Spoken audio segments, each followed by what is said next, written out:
Et ce matin, on va donc s'intéresser aux feux de brousse et à leur impact notamment sur l'environnement. Bonjour Hubert Géraud. Bonjour. Vous êtes expert conservation et plaidoyer pour le WWF. Merci d'être avec nous ce matin. On voit que les feux se multiplient. Alors, il y a eu le Nord qui a été touché en fin d'année dernière. En ce moment, c'est plutôt le Grand Sud qui est touché. Comment d'abord vous qualifiez cette saison des feux aujourd'hui? C'est dramatique ce qui se passe ou alors on est sur quelque chose d'assez classique? Alors c'est dramatique et ça va être de plus en plus classique avec la modification du climat. On nous prévoit une perte de précipitations adossée à la saison sèche. Ça veut dire quoi? Ça veut dire des stress hydriques de plus en plus forts et des végétations, et dont les forêts humides, qui vont sécher et qui vont permettre au feu de les pénétrer. Donc le meilleur sapeur-pompier de la forêt humide, c'était son humidité, et elle va la perdre. Et on commence à assister à cette destruction par dessèchement du sous-bois. Avec toujours les mêmes comportements malheureusement à l'origine de ces feux. Tant que nous n'allons pas punir les gens qui brûlent, il n'y a aucune raison que ça change. Et on envoie quoi comme message avec aussi peu de condamnations? On a plus d'1 millier d'incendies par an. Et dites-moi, combien de gens passent devant les tribunaux et sont condamnés? Extrêmement peu. Donc on envoie un message, vous pouvez brûler en toute impunité. Avec des conséquences sur l'environnement. Ça, on arrive à le quantifier, à le mesurer, ces conséquences-là? Alors grâce à l'œil, malheureusement l'œil est, vous le savez, dans une situation dramatique, et d'ailleurs ces outils ne marchaient pas bien ou ne marchaient pas pendant l'incendie de la Petite Rivière Bleue, du secteur de Prony. Donc là, on est comptable grâce aux outils de l'œil des surfaces brûlées, du nombre d'aires protégées touchées, du nombre de périmètres de protection de captage touchés. Dans le cadre du Sud, là on verra le bilan surfacique, mais on est entre 1600 et 1700 hectares. Et il va falloir les spécialistes d'endémia pour pouvoir identifier précisément les espèces rares et menacées. Est-ce qu'elles sont passées dans le feu ou pas? Nous, on a pu constater sur le terrain une bonne nouvelle, c'est qu'une population de bois-bouchon qui est passée dans le feu a été sauvée. Elle a été sauvée par la rivière, en fait, puisque les plants ont un peu chauffé sur les côtés, mais étaient les pieds dans l'eau. Donc c'est ce qui les a sauvés. Par contre, il y a tout un tas d'espèces très rares et menacées, des virolats, donc des arbres très, très rares. On ne sait pas ce qu'ils sont devenus à l'heure actuelle. Et puis, ce qu'il faut savoir, c'est que le feu, à partir de son point d'ignition, le point de départ, a parcouru 4,5 km et est rentré dans l'aire protégée, dans le sud de l'aire protégée, la réserve du Pic du Pin. C'est ce qui est aussi dramatique, puisqu'on n'est toujours pas en capacité d'empêcher les feux de rentrer dans nos aires protégées. Pic du Pin, je vous le rappelle, feu de Cric-Pernot, c'était rentré par l'autre flanc. Donc un peu plus à chaque fois de biodiversité de nos aires protégées disparaissent. Et ça, il faut du temps pour pouvoir le quantifier réellement et savoir ce qui a pu disparaître à ce moment-là? Alors, il faut réactiver un outil qui avait été mis en place. On avait, au niveau du WWF, créé un rapprochement entre la DSCGR et Endemia, donc l'association spécialiste de la biodiversité, et qui avait mis en place un flux numérique qui permettait d'envoyer toutes les données d'espèces rares et menacées, cartographiées, sur le système cartographique de la sécurité civile. Sauf qu'on est en mode dégradé, il n'y a plus les moyens à la sécurité civile, il n'y a plus de géomaticiens. Donc le tuyau, il n'y a personne au bout. Donc il faut retourner avec une carte papier sur le terrain pour dire, attention, là il y a une espèce à droite, à gauche, à l'est, à l'ouest. Donc c'est très très rudimentaire. Et vous parliez de mode dégradé, c'est le cas aussi pour les associations, on évoquait l'œil. Est-ce qu'aujourd'hui les associations ont les moyens d'agir pour ces causes environnementales? Est-ce qu'aujourd'hui le combat peut continuer? Est-ce que vous avez toujours appelé à lutter contre les feux de forêt? Alors le combat plus difficilement, mais doit continuer, grâce aussi à un outil qui a été mis en place et qui permet maintenant d'officialiser, de donner un cadre officiel pour s'engager aux côtés des sapeurs-pompiers, que je salue à l'occasion. Ils sont exténués, on leur demande beaucoup, et là je crois que on est sans doute à la rupture, au niveau de rupture de leur capacité d'engagement.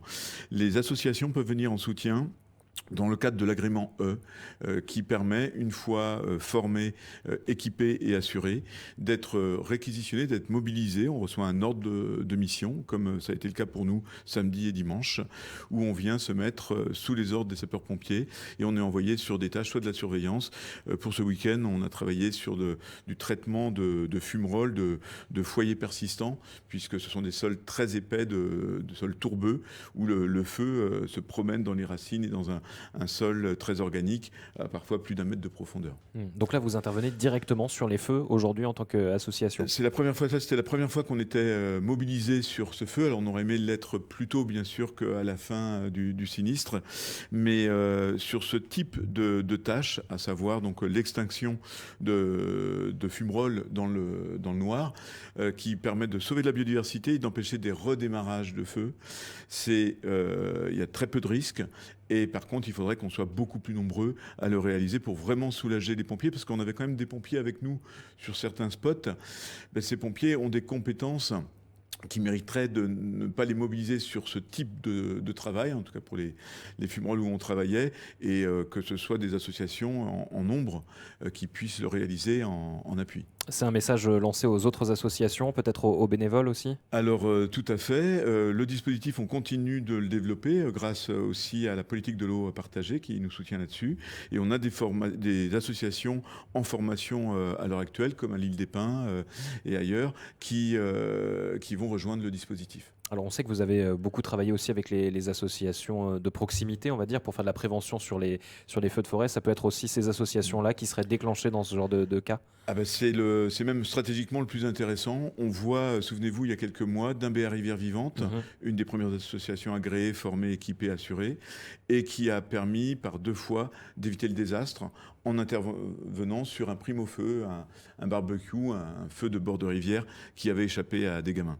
Donc oui, c'est complètement la priorité, c'est de former des associations qui sont par secteur mobilisables rapidement. Mais aujourd'hui, le constat est quand même alarmant, c'est que les pompiers n'ont pas les moyens humains, matériels aussi peut-être d'intervenir suffisamment sur ces gros incendies. Alors il y a 2 aspects. Il y a l'aspect dégradé, c'est-à-dire qu'en effet, il y a très peu de moyens humains et alors il y a un peu plus de matériel aujourd'hui, sauf que par exemple pour ce week-end, il y avait des CFM, donc des camions 4000 litres, mais il aurait été par exemple très utile d'avoir des quads, parce que le camion va jusqu'à une certaine distance, c'est des milieux aussi marécageux, il y a des endroits où ils ne peuvent plus avancer, et là des quads auraient permis sur des pistes cabossées d'avancer par exemple plus rapidement, plus vite, avec une petite remorque et moins chargée en eau, mais d'aller commencer à traiter des points. Donc il y a sur le choix de matériel, on n'a plus les hélicoptères bombardiers d'eau australiens, les gros porteurs. Donc là, on a des petits Bambi Bucket qui projettent de l'eau. Ils font un travail incroyable, extrêmement dangereux et incroyable. Mais ça ne suffit pas. On a perdu en efficacité de frappe aérienne. Et puis, globalement, contrairement à ce que j'ai entendu il y a une semaine, c'était pas de l'attaque massive sur feu naissant qu'on a fait.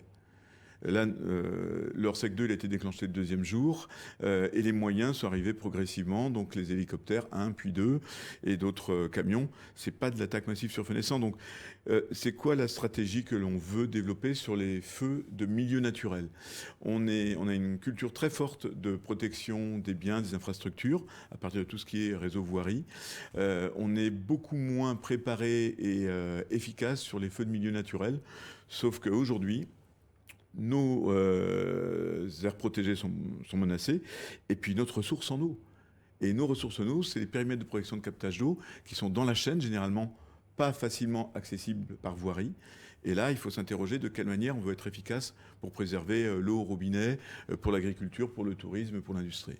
Donc vous lancez aussi un message certainement au 18e gouvernement qui vient de se mettre en place avec un nouveau président. On espère les rencontrer. Alors, normalement, c'est rattaché au cabinet de la présidence. On espère les rencontrer très prochainement pour pouvoir aborder ce sujet. On a réalisé une première étude sur les freins et solutions à l'amélioration de la lutte contre les incendies au niveau calédonien. Et là, on vient de boucler un appel d'offres pour faire du benchmarking, donc d'aller chercher les expériences sapeurs-pompiers à travers le monde, au niveau national et international, pour pouvoir inspirer les dispositifs calédoniens. Alors on sait que l'année dernière, par exemple, des pompiers étaient venus de métropole en renfort, alors que les sapeurs-pompiers calédoniens étaient mis à rude épreuve. Oui. Avant le 13 mai, je parle vraiment des feux de brousse. Est-ce que cette année encore, il faut déclencher ce type de choses et de solutions pour avoir des renforts avec des sapeurs-pompiers qu'on qualifie de rustiques, qui vont un petit peu partout et qui peuvent éteindre ces incendies? Alors, c'est même obligatoire. C'est un dispositif, vu la dimension du territoire, la taille de la population et nos moyens, de toute façon, d'un point de vue structurel, on n'est pas à la hauteur de l'enjeu. Je rappelle qu'on est sur un hotspot de biodiversité planétaire. Et pour ce faire, il faut en effet acter le maintien annuel de ce dispositif de renforcement pendant la saison où les incendies, malheureusement, est de plus en plus longue, a lieu. Et puis aussi renforcer la collaboration avec les forces armées de Nouvelle-Calédonie qui avaient montré leur efficacité lors du feu de la montagne des sources pour de la projection d'hommes et qui permettrait avec leur Puma de pouvoir soutenir et projeter des hommes de manière beaucoup plus efficace qu'aujourd'hui. Donc aujourd'hui, pour vous, il faut revoir toute cette chaîne d'intervention ? Carrément. Il y a un vrai chantier sur l'amélioration de la lutte contre les incendies en milieu naturel. Et aussi de la prévention. Je suppose que ça, c'est un travail que vous continuez tout au long aussi de l'année. Là, c'est des messages que vous voulez encore faire passer ? Ah mais oui, mais vous savez, ça fait 20 ans, plus de 20 ans que je travaille sur ce dossier et c'est un échec. On a échoué, on n'arrive pas à sensibiliser. Il y a toujours autant de feux, toujours autant de départs de feux. Et comme je vous le disais tout à l'heure, la sensibilisation, c'est bien. Il y a la carotte d'un côté, il y a le côté sympa, on va vous expliquer. Et puis, à un moment, il faut aussi la répression. Si la société calédonienne ne s'organise pas pour punir elle-même, pour dire ça a de la valeur, tu le brûles, tu nous détruis un patrimoine. Les forêts qui ont brûlé dans le sud là ce week-end encore, elles mettront 5 à 7 siècles pour revenir si on ne rebrûle pas. 5 à 7 siècles. Ça veut dire que c'est fini pour nous. Donc là, il y a un besoin de condamner à un moment les gens qui détruisent le patrimoine du pays. Donc il faut légiférer au niveau local. Bien sûr, légiférer et surtout appliquer les dispositifs de sanctions, de plaintes, d'identification des auteurs, poursuivre, faire aboutir les dossiers au tribunal. Merci beaucoup, Hubert Géraud, d'avoir été avec nous ce matin. Merci à vous. Je rappelle que vous êtes expert conservation et plaidoyer Nouvelle-Calédonie pour le WWF.